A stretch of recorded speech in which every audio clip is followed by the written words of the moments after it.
Okay guys, in this video we're going to go over the Cen Racing Reaper and what we've done for modifications to make it the truck it is today. Now when this came out of the box, it was squirrely, it was really fast, it was hard to control, and it just wasn't a very good layout overall. I mean, it was good, it was fun, it was a blast, but the X-Maxx was way more stable. Now when this came out of the box, it didn't have any kind of gyro assist in it. It didn't have, I mean, here's the tires that came on it, guys, and these are the standard. These are the ones, the standard Chevron V-rib design, and I'm not a fan of these. And it's not, let's get this right, guys. It's not just these, it's this design in general. And when it comes down to, if you're on a groomed surface, these work pretty well. But when you get in the rolly rocks and stuff like that, these can't drop down into the rocks because no matter, look how smooth that rolls, guys. Because no matter where you're at on the tire, you get the same contact point. See how that works? Right across there. There's always the same amount of rubber touching the road at the same time. So it goes over rocks, not into them.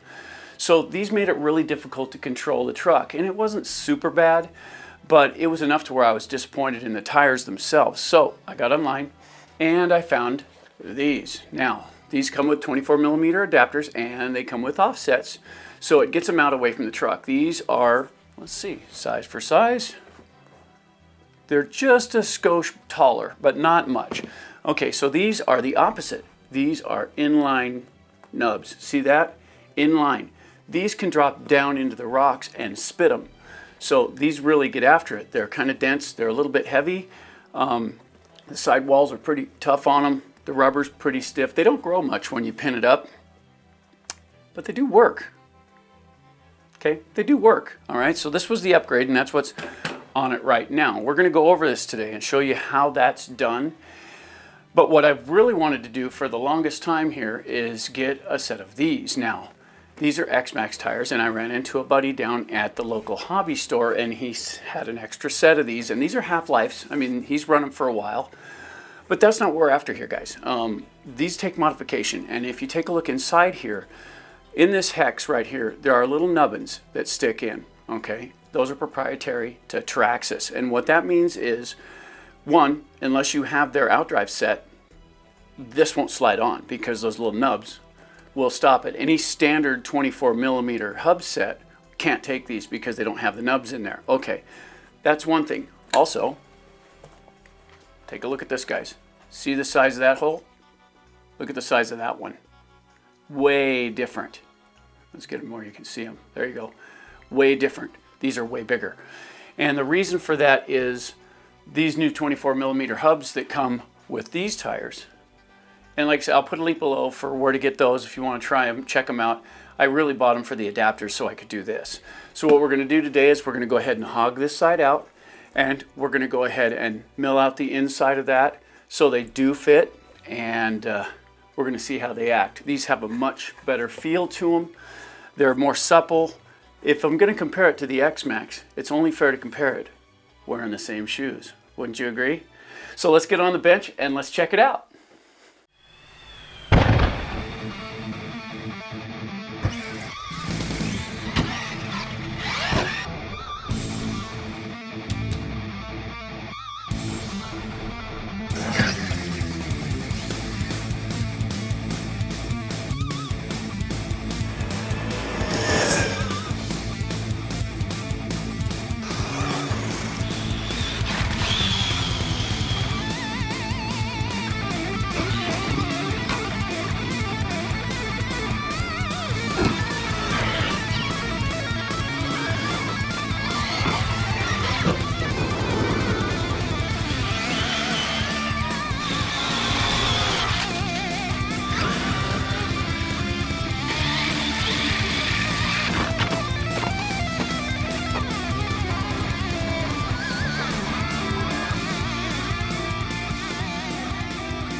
Okay guys, so let's get the wheels off of this first to begin.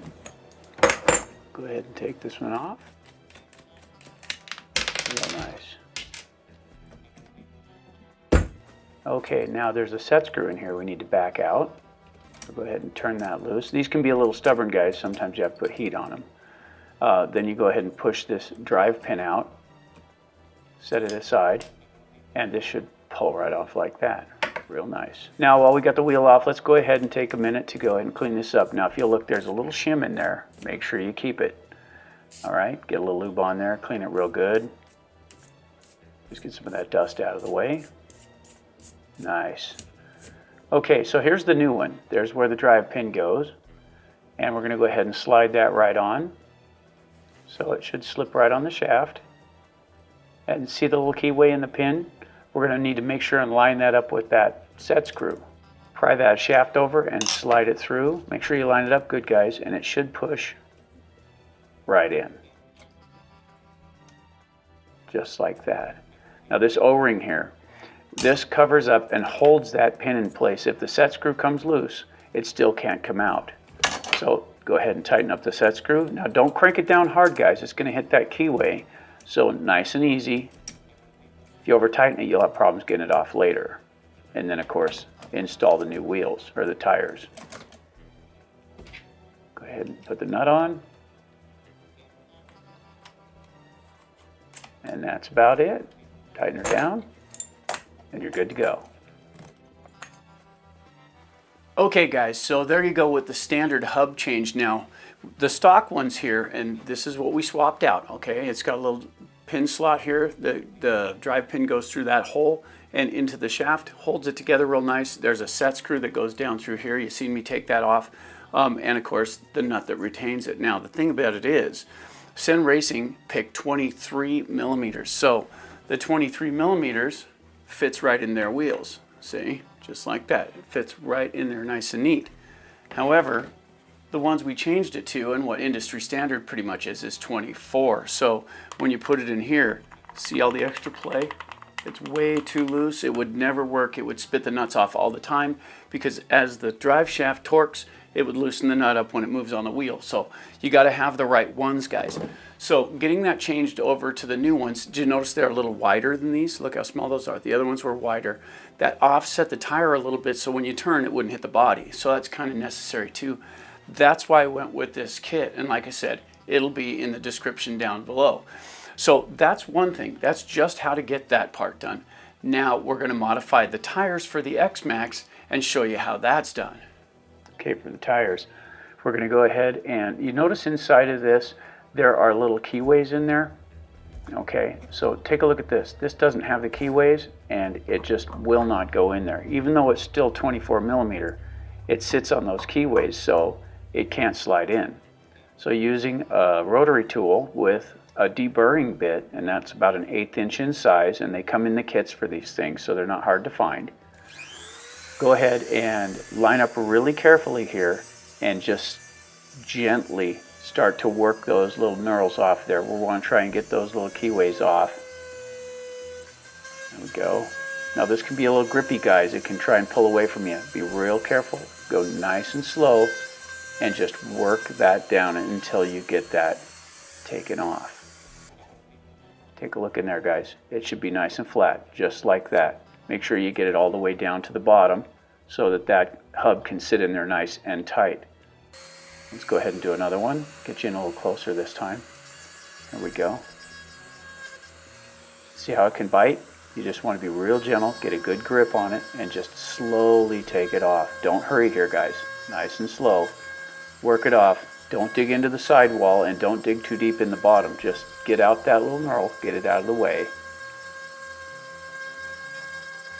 Just like that. I'm just working it down to the bottom here, guys. There you go. Now clean up any excess that's in there. And that's what they look like beforehand, and this is what they look like after you clean those off. Now this will brush out and get cleaner, but see how nice and straight those are? Just right. That's what you're trying to achieve. Okay, so that is what we want to do all the way around. We'll go ahead and do these real quick for you. Get it out of the way. Like I say, guys, just be patient.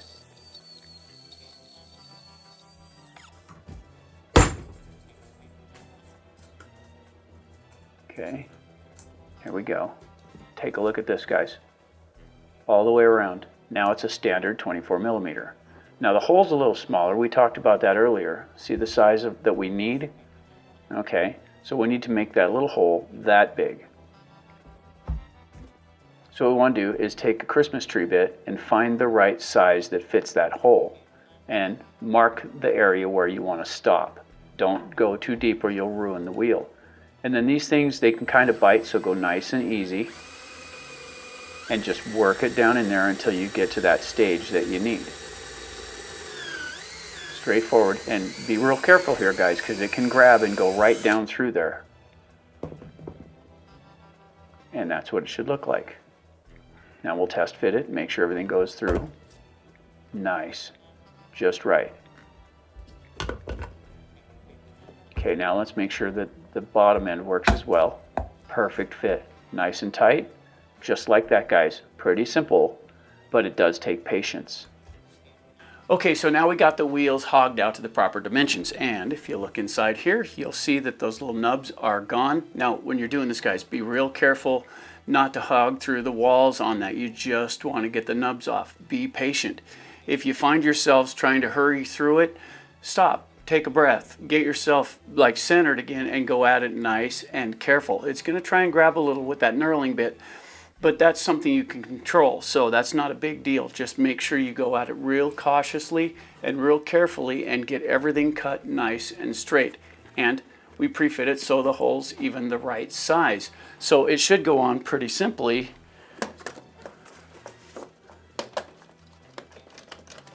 There we go. Put the retainer on. And there you go, guys, just like that. Okay, guys, so there you go. With a little bit of effort and a little bit of manipulation, you can get these to fit. Now, you know, the RC hobby is fraught with all kinds of things that you have to look out for, but there are so many things you can do. If you're careful and you pay attention, you can mount just about anything to just about anything with the right adapters. Now, I know these are going to be proprietary wheels now. They're going to stay on that car. So if I need to change out the tires, we'll peel the rubber off and we'll put new ones on these wheels because I don't really want to destroy any other wheels. They do fit really well. I kept them, I didn't over hog it, guys. I kept it nice and light. They had to go on kind of tight. That keeps them from moving when you're under power, and it'll keep it from backing off those nuts. So keep it nice and light. Just hog out enough to get that hub inside there, but it should fit tightly, because keep in mind, guys, when you torque that hub, okay, so when the hub twists and the wheel doesn't, it backs the screw off. Okay, so the nut comes loose. You ever notice that some of your cars spit the wheels off all the time?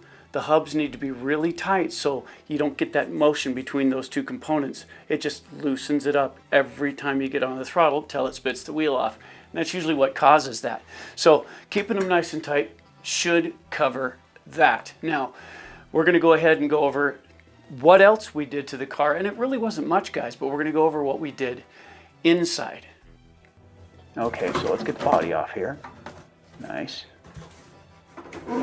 And let's have a look at the shocks first. Now, we took the shocks off, but we did wind up putting the original ones back on. So they're a pretty good shock, but the problem was this little spot in here kept breaking when we'd come off the ramps. You'd hit hard and it would just break it. So we swapped over to the EXB rear shocks, and those seemed to work pretty good, but we had issues with it. So we put the stock ones back on. Okay. Now the travel is limited to a certain distance, so it won't spit out the dog bones anymore. It works really well, but it did cause problems in there. With the original shocks, it's just exactly what it should be for distance and travel. We did change out the oil, and we put 50 weight oil in the shocks all the way around, and it made a huge difference to the feel of the car. See how that works? It never hits the ground. It'll hit in the back just a little. You got to really push. There you go. See, push hard enough, the back will hit, but the front doesn't. Okay, we also changed the servo and put a 35 kilogram servo in it because we broke it right there on the stock one, and it allowed it to rock, so we changed that out.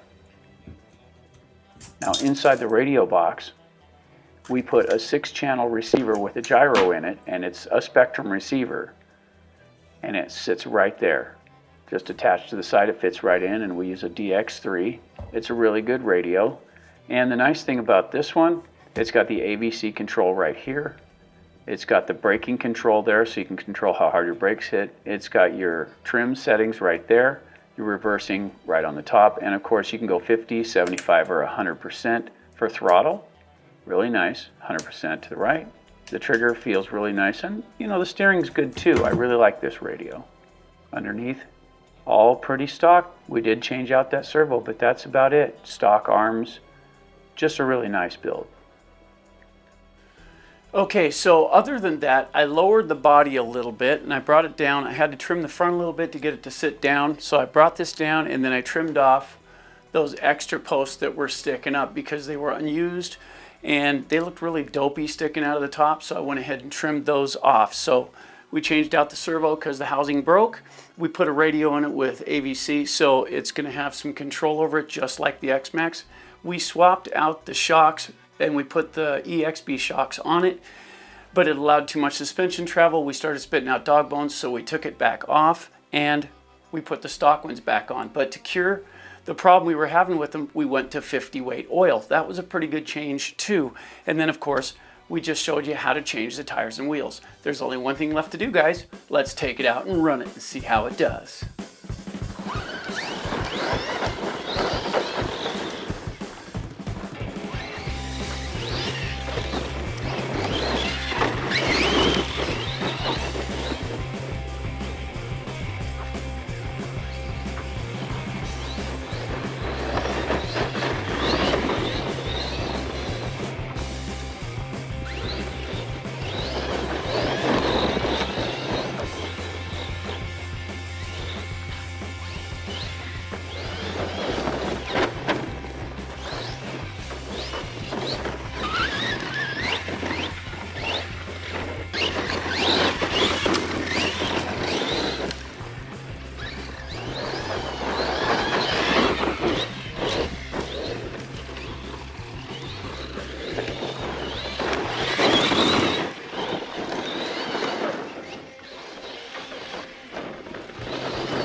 Okay guys, there you have it, the Cen Racing Reeper with its modifications. You know, the steering servo is a little faster than the one that was in it, and that's real nice. It keeps things nice and quick. The difference in the shock oils made a big difference. I didn't have any of the bouncing problems that I had before, and I didn't bottom out hard enough to destroy any of the shocks, which was the real issue in the first place. Also, the weight seems to be a little better, and I don't really know how to define that other than changing out the suspension for a thicker oil seemed to make it more grounded, make it more controllable. But part of that, and you know what it is guys, part of it is the tires.